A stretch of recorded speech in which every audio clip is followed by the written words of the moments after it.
Good morning. This is Dylan Jovine with Behind the Markets. Happy Wednesday. Today's Wednesday, April 2nd. And as we all know, today is quote unquote Liberation Day, Trump's Liberation Day. This is the day that he's going to be putting tariffs on basically, apparently, who knows for sure, on all our trading partners. If you hear the stories and you listen to Peter Navarro, who's Trump's chief trade advisor, he was on Fox News Sunday and he was talking about tariffs that are going to hit everybody basically and raise, in his words, about $600 billion a year, about $6 trillion over a 10-year period of time.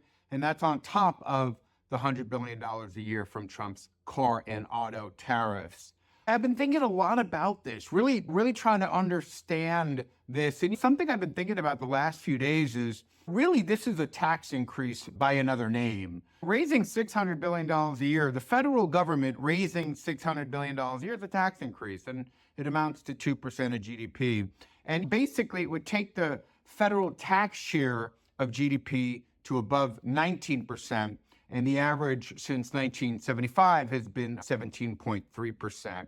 And, of course, Navarro added the message here is that tariffs are tax cuts, which is funny. It's interesting. I started thinking back about how we got into this kind of crazy fiscal situation in the first place. And there are a bunch of reasons. Modern monetary theory on the Democratic side is one of these absurd reasons that did it. Also, Grover Norquist, remember him? Americans for Tax Reform. He forced all these Republican candidates to sign a taxpayer protection pledge in the 90s and the 2000s and 2010s. And Republicans really haven't been able to raise taxes to pay for anything that they've wanted since he started doing that. And neither have the Democrats, really, because the Republicans wouldn't agree to anything that came to a tax increase, basically forced the Democrats to stop doing it too. And it's interesting to see over the years how Washington has engineered workarounds, basically, to avoid raising taxes. Instead of cutting spending, which in Norquist's defense, that was his intention, that was his goal, all it did was push out the spending into odd little funny ways. It evolved into interesting ways. For example, instead of cutting spending, they've just kept spending and they pushed the problem from the Congress and the president to the Treasury. And the Treasury would go out there and say, my goodness, you guys, we have to sell $1 trillion or $2 trillion for the bonds. And the Treasury would push that out and walk around the world, go around the world, make phone calls, see who wants to buy our bonds, and have these Wall Street firms sell their bonds until those buyers started to walk away and the Federal Reserve started to buy the bonds. Basically, you don't make it pay with the left hand and then the right hand pays for it. Also, you think about Obamacare, a mandatory thing. That was a tax increase, basically, by another name. But nobody could say that. Nobody could say that.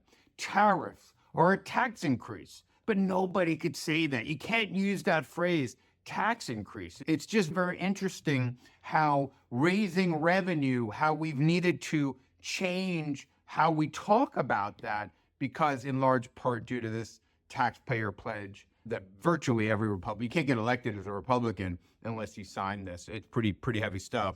So $6 trillion a year. Now, there are some advantages to slapping tariffs, and maybe that's the way our country wants to go. Maybe as a society, we've decided that free trade isn't good, even though I would argue that it is. The problem, as I've said before, was that we let China into the World Trade Organization, and they haven't abided by the rules that they agreed to come on by. They still limit investment into their place, et cetera, et cetera. It hasn't been free trade. But free trade worked great when it was us in Europe and all these other places. It's just that when China got into the World Trade Organization, that changed. But I'm afraid that people are so sick of it, they're going to throw the baby out with the bathwater. Anyway, we see a situation here where there's basically a tariff is a tax increase. $600 billion a year it's expected to raise, which, let's face it, closes a major budget hole because we have a serious fiscal problem, and it probably will incentivize manufacturers to bring production into America. So there are positives and there are negatives. It will slow economic growth. It'll be inflationary, et cetera, et cetera. But look, we are a democracy. We get to vote for our leaders. And I understand why a lot of people are really angry and fed up, because they haven't participated in the boom that this trading, certainly in the last 20 years, that China's entry in the World Trade Organization has really coincided with, other than when they buy things at Walmart, they're a heck of a lot cheaper. Anyway, today is Liberation Day. The markets won't be happy. Your wallet won't be happy. Some people are calling it stagflation day because of the inflation that this will likely cause. But you know what? You sometimes got to take a little medicine. Sometimes the medicine is disgusting. It's yucky, but it helps the body over time. We shall see. That is yet to be decided. Anyway, that's all I have today on this Wednesday, April 2nd. Have a wonderful day.